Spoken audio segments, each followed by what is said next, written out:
Hello everyone, let's discuss about the angle of frictions and angle of repose and derive the relations. This is our discussions today. Angle of friction को अगर समझना है तो पहले आप friction के बारे में एक थोड़ी छोटी सी चीज़ रिकॉल करें. सपोज करिए कि you have an object of mass m, ठीक है, and this object of mass m is placed on a surface which is rough. ठीक है, now this surface is rough, you know this is rough. At this moment अगर आप ये जानना चाहें कि इस पे कौन कौन से फोर्सेस एक्ट कर रहे हैं तो आप सिंपली देखेंगे कि ग्रेविटी जो है, अर्थ जो है वो इसको टुवार्ड्स द सेंटर अट्रैक्ट कर रही होगी. तो इस पे एक फोर्स लग रहा होगा mg नीचे की ओर, और इस फोर्स के लगने की वजह से ये सरफेस दब रहा होगा. ये जो सरफेस है ये दब रहा होगा, जिसकी वजह से ये एक नॉर्मल रिएक्शन फोर्स इस पर अप्लाई कर रहा होगा R. और कोई भी फोर्स उस पर पिक्चर में नहीं है, और चूंकि ये ऑब्जेक्ट अभी इक्विलिब्रियम की अवस्था में है, हम कह सकते हैं कि R is equal to mg है. तो ये सरफेस रफ है, फिर भी फ्रिक्शन का कोई अता पता यहाँ नहीं है. But suppose you apply a very small amount of force to make it in motion. आपने इधर P फोर्स अप्लाई किया, ठीक है, this is the driving force. This force will tend to move this object towards this direction. लेकिन ऐसा move कर नहीं पा रहा है क्योंकि ये बहुत छोटा सा फोर्स है. आपने प्रैक्टिकल लाइफ में भी अपने एक्सपीरियंस में देखा होगा कि अगर आप एक बहुत भारी से ऑब्जेक्ट को कम फोर्स लगा करके उसको पुश करने की कोशिश करते हैं तो वो जहाँ है वहीं रह जाता है.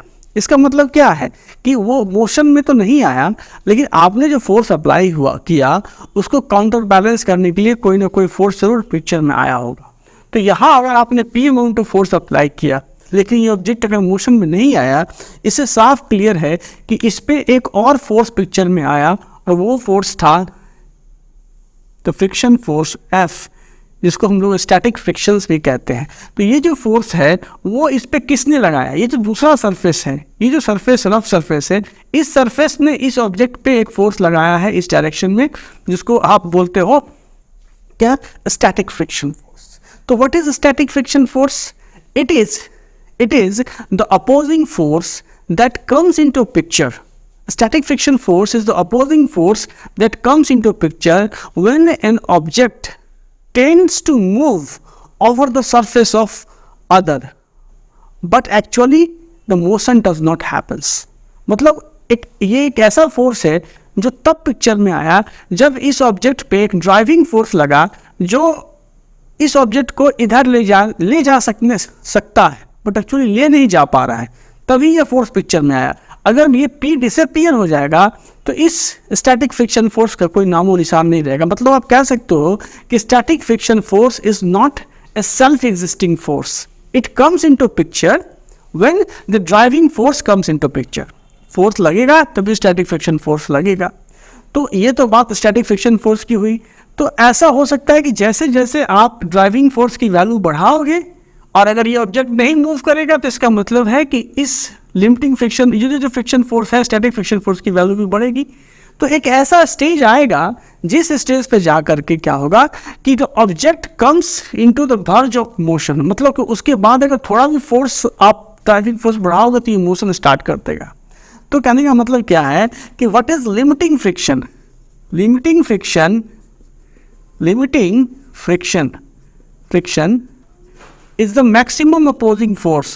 The maximum opposing force which comes into play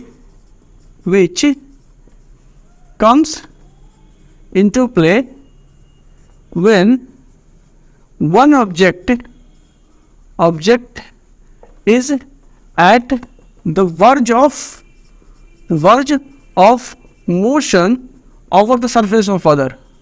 ठीक है, over the surface of other. ठीक है, तो ये जो फोर्स होगा वो लिमिटिंग फ्रिक्शन फोर्स कब बनेगा? तो आप समझ गए कि limiting friction force is the maximum value of this static friction force. ये जो फोर्स लगा स्टैटिक फ्रिक्शन फोर्स, ये जो F है जिसको आप कह रहे हो ये स्टैटिक फ्रिक्शन फोर्स है, इसका ये मैक्सिमम वैल्यू जो होगा वही कहलाता है हमारा लिमिटिंग फ्रिक्शन फोर्स. ठीक है, तो और ये कब पिक्चर में आता है? जब ये it is the maximum opposing force which comes into picture when one object is at the verge of motion over the other surface. मतलब अगर इस अप्लाइड फोर्स अगर लिमिटिंग फ्रिक्शन फोर्स से अगर थोड़ा भी ज़्यादा होगा तो ये मोशन स्टार्ट हो जाएगा। और अगर मोशन स्टार्ट हो जाएगा इसका ये मतलब नहीं है कि लिमिटिंग फ्रिक्शन फोर्स गायब हो गया, लिमिटिंग फ्रिक्शन फोर्स है, लेकिन अप्लाइड फोर्स की वैल्यू जो है वो लिमिटिंग फ्रिक्शन फोर्स से ज़्यादा है।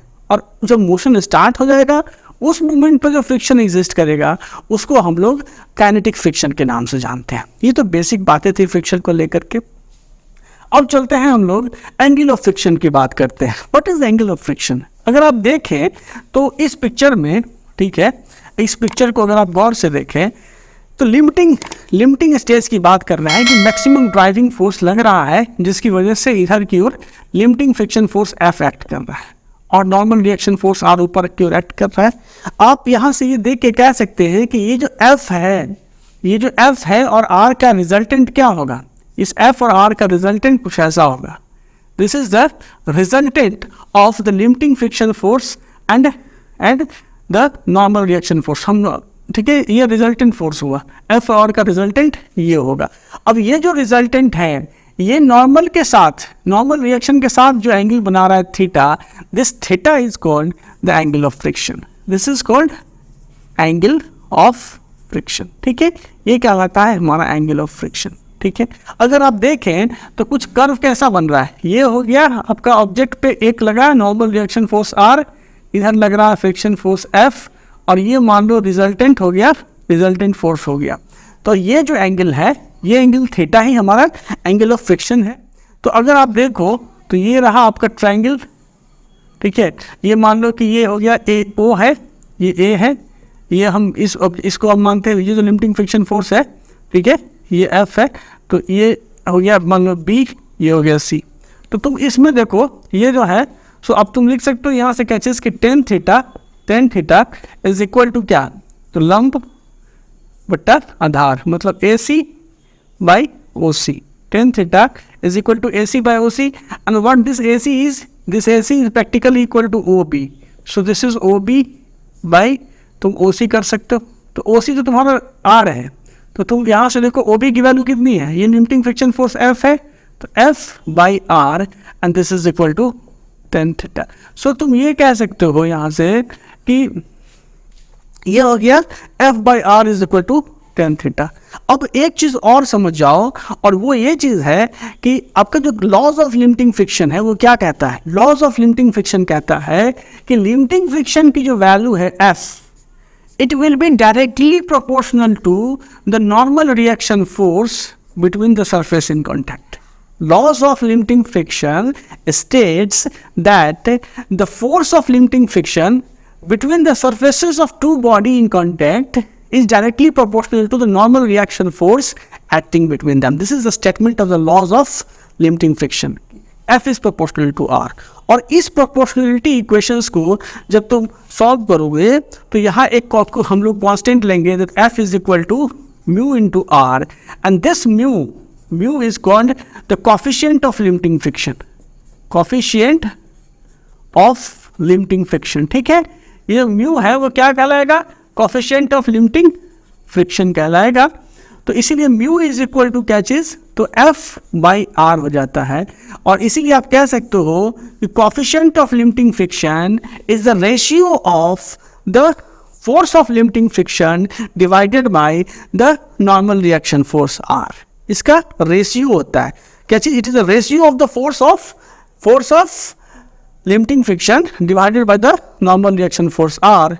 तो इन दोनों इक्वेशन से अगर देखो, इक्वेशन ए और इक्वेशन बी से अगर देखो, तो फ्रॉम ए एंड बी तुम ये कह सकते हो कि mu is equal to tan theta.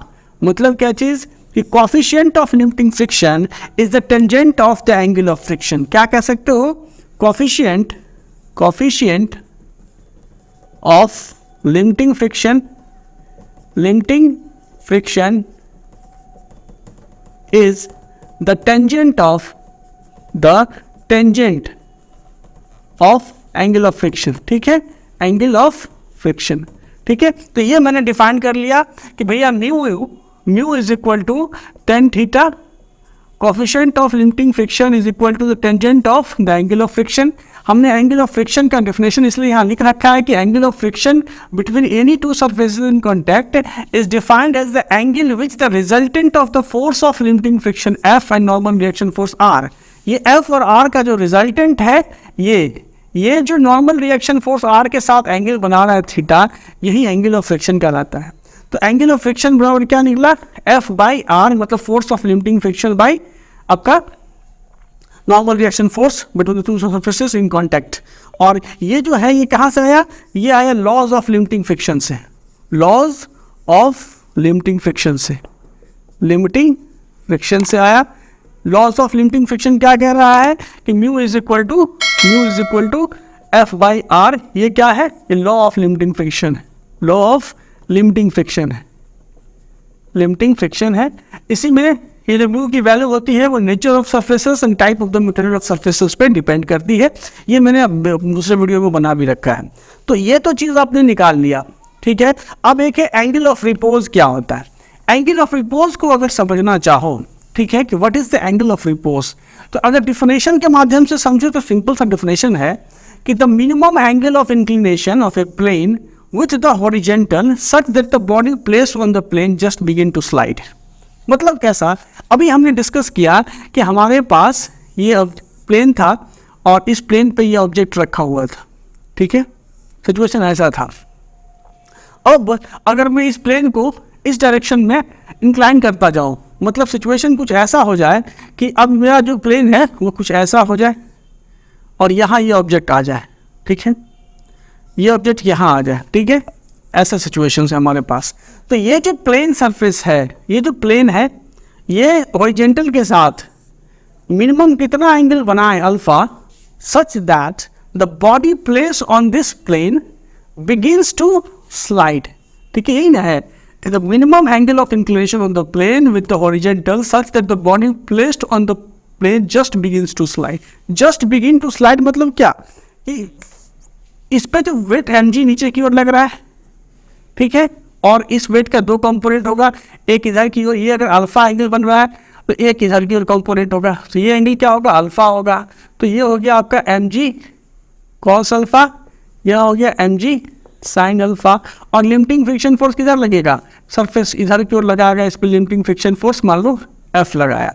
तो ये ऑब्जेक्ट क्या है कि वर्ज ऑफ स्लाइडिंग के सिचुएशंस में, वर्ज ऑफ स्लाइडिंग मतलब फोर्सेस काउंटर बैलेंस कर रहा है, तो इस पे जो नॉर्मल रिएक्शन फोर्स है वो किधर लग रहा होगा, सरफेस के द्वारा ऊपर की ओर। ये जो सरफेस है वो इस ऑब्जेक्ट पर नॉर्मल फोर्स इधर लगा रहा होगा।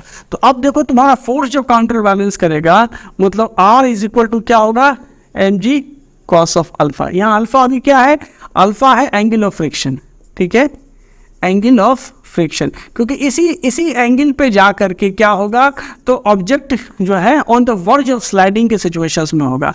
तो R is equal to M G cos alpha, और यहाँ से लिख सकते हो क्या चीज़ कि F is equal to M G sine of alpha, ठीक है।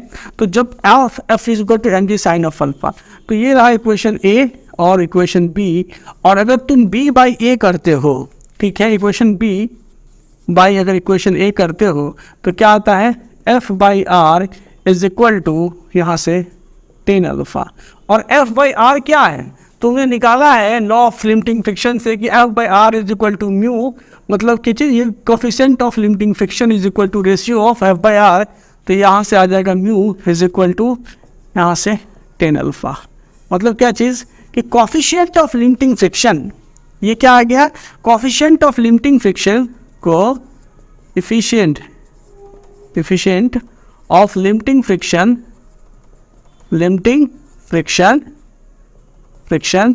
Is the tangent of angle of repose और एंगल ऑफ स्लाइडिंग, ठीक है, एंगल ऑफ स्लाइडिंग इसका टेंजेंट है। तो आपने एक रिलेशन निकाला म्यू इक्वल टू 10 थीटा और म्यू इक्वल टू 10 अल्फा, तो कहीं ना कहीं आप ये लिख सकते हो कि mu is equal to 10 theta, ठीक है, ठीक है, और यहाँ से इज इक्वल टू यहाँ पे 10 अल्फा, तो finally theta is equal to alpha. मतलब कि एंगल ऑफ फ्रिक्शन, क्या चीज़, एंगल ऑफ फ्रिक्शन, ठीक है, friction is equal to angle of repose, ठीक है, बराबर हो गया। तो यही था हमारा एक बेसिक डिस्कशंस इस चीज़ को लेकर के। मैंने फ्रिक्शन को लेकर के डिटेल वीडियो मतलब एक प्लेलिस्ट ही बना रखा है। मैं सजेस्ट करूंगा कि प्लीज़ आप लोग उस वीडियोस को देखें, और प्लीज़ अगर कोई फीडबैक हो, कोई इनपुट हो तो आप हमें ज़रूर बताएं, ताकि हम अपने कंटेंट को आपके लिए और बेटर से बेटर कर पाए। Thank you very